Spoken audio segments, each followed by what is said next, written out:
গ্রাম বাংলার এক ছোট্ট গ্রাম যার নাম শীতলপুর।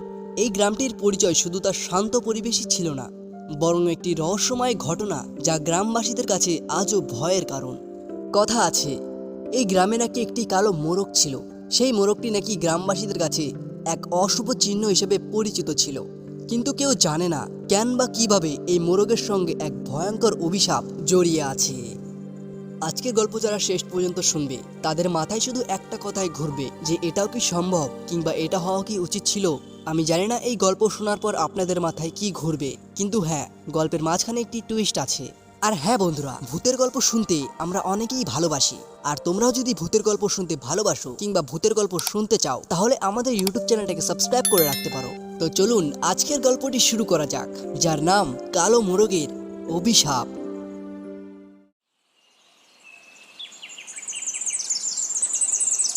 গ্রামবাসীদের মতে কালো মোরগটি কোনো সাধারণ মোরগ ছিল না। এটি ছিল এক অদ্ভুত প্রাণী যা শুধুমাত্র রাত্রেবেলায় দেখা যেত। গ্রামে যখন অন্ধকার নেমে আসতো তখন মোরগটির কালো পালক আর লাল চোখ নিয়ে গ্রামবাসীদের দৃষ্টি আকর্ষণ করত। তারা বলতো যে কেউ এই মোরগকে দেখত তার উপরে নাকি অশুভ শক্তি ঘটতো, কিন্তু কে ঘটতো তা নিয়ে ছিল নানা ধরনের কিংবদন্তি। সেই গ্রামেই একটি তরুণ যুবক ছিল, তার নাম ছিল সোহেল। সোহেল শহরে পড়াশোনা করতে গিয়ে কিছুদিনের জন্য গ্রামে ফিরে এসেছিল। তাকে গ্রামবাসীরা জানিয়ে দিয়েছিল কালো মোরগের কথা, কিন্তু সোহেল এতে বিশ্বাস করত না। সে সবসময় ব্যতিক্রমী চিন্তা করত এবং লোকবিশ্বাসে মিথ্যে মনে করত। তার মনে হয়েছিল গ্রামে কোনো অশুভ শক্তি নেই আর এসব শুধু এক গল্পের অংশ। একদিন রাতে, সেই দিন ছিল পূর্ণিমার রাত, এবং সোহেল কিছুটা অবাক হয়ে দেখতে পেল আকাশের পূর্ণিমার চাঁদ ঠিক ওপরের দিকেই জ্বলছে।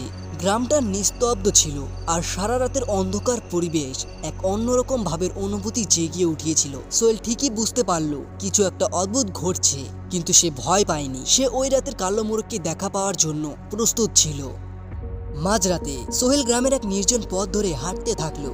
তার মনে হচ্ছিল আজ রাতে কিছু বড় রহস্য প্রকাশ পাবে। যখন সে পুরনো মন্দিরের কাছে পৌঁছালো তখন হঠাৎ করেই বাতাসে কিছু অদ্ভুত অনুভূতি জেগে উঠল। তার শরীরে যেন শীতল হাওয়া ছড়িয়ে পড়ল, আর ঠিক তখনই এক অদ্ভুত শব্দ তার কানে এলো। এটা ছিল সেই মোরগের ডাক, কিন্তু এই ডাকটি সাধারণ মোরগের ডাকের মতো নয়, বরং এক অদ্ভুত এবং ভীতিকর ছিল। সোহেল চমকে উঠল। সে চোখ মেলে চারপাশে তাকালো, কিন্তু কোথাও মোরগটির কোনো দেখা পেল না। মোরগটির ডাক আবার শোনা গেল। সে ভয় পেয়ে পেছন ফিরে তাকিয়ে দেখল যে মোরগটি তার সামনেই দাঁড়িয়ে আছে। কালো পালক, লাল চোখ আর ঝলমলে দৃষ্টি। তার দেহ যেন এক অদ্ভুত শক্তি দ্বারা আকৃত হয়েছিল। সোহেল কয়েক মুহূর্তের জন্য স্তম্ভিত হয়ে দাঁড়িয়ে পড়ল। তারপর সে সাহস করে মোরগটির দিকে এগিয়ে গেল। সে জানতো এটি একটি অশুভ সত্তা, কিন্তু তার কৌতূহল তাকে নিয়ন্ত্রণ করছিল। মোরগটি সোহেলের দিকে তাকালো এবং এক ভীতিকর ডাক দিল। সোহেল কিছু বলতে চাইল, কিন্তু তার কণ্ঠ অবরুদ্ধ হয়ে গিয়েছিল। তার দেহ অদ্ভুতভাবে স্থির হয়ে গেল, যেন কেউ তাকে শিকল দিয়ে বেঁধে রেখেছে। সোহেল বুঝতে পারল যে সে একটি অভিশাপের শিকার হয়েছে। তার শরীরের প্রতিটি অংশ ঠান্ডা এবং এক অদ্ভুত অনুভূতি ছড়িয়ে পড়তে শুরু করলো। তার চোখে এক অদ্ভুত দৃষ্টি ফুটে উঠল এবং সে দেখতে পেল তার সামনে দাঁড়িয়ে থাকা মোরগটি আস্তে আস্তে মিশে যাচ্ছে মাটির সঙ্গে। সেটি দেখে সোহেলের হাতে থাকা ফোন মাটিতে পড়ে যায় এবং তার শিরদাঁড়া দিয়ে এক ভয়ঙ্কর শীতল স্রোত বয়ে গেল। সে একে একে অনুভব করলো তার শরীরের প্রতিটি কোষ যেন অদৃশ্য শক্তি দ্বারা তাড়িত হচ্ছিল। সোহেল চিৎকার করতে চাইলো, কিন্তু তার গলা দিয়ে কোনো আওয়াজ বেরোলো না। এক মুহূর্তের মধ্যে তার দেহ অচল হয়ে গেল এবং তার আত্মা যেন গায়েব হয়ে গেল। পরের দিন গ্রামের লোকেরা সোহেলের খোঁজে বের হলো। তারা একে একে সব জায়গা খুঁজে দেখলো, কিন্তু কোথাও সোহেলকে পাওয়া গেল না।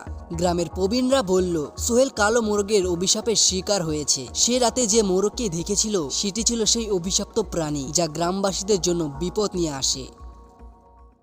বন্ধুরা, আজকের গল্পটি পুরোপুরি কাল্পনিক। আর হ্যাঁ বন্ধুরা, আপনাদেরকে একটা কথা বলতে চাই। বন্ধুরা, আপনাদের কাছে যদি কোনো গল্প কিংবা ঘটনা থাকে সেটি আমার সাথে শেয়ার করতে পারেন। আর হ্যাঁ, সেই গল্পটি যেন কোনো ভিডিও থেকে কপি না করা হয়। যদি আপনারা গল্প আমার সাথে শেয়ার করতে চান তাহলে কমেন্ট বক্সে লিখুন ইয়েস, তাহলে আমি নিজে আপনাকে রিপ্লাই করব যে গল্পটি কোথায় শেয়ার করতে হবে। বাই দ্য ওয়ে, গল্পটি কেমন লাগলো লাইক করে জানাবেন। আর গাইস, এরকমই গল্প শুনতে হলে চ্যানেলটিকে সাবস্ক্রাইব করতে পারেন। তো চলুন আবার নতুন কোনো গল্পে দেখা হবে। ততক্ষণ ভালো থাকবেন, সুস্থ থাকবেন। ধন্যবাদ।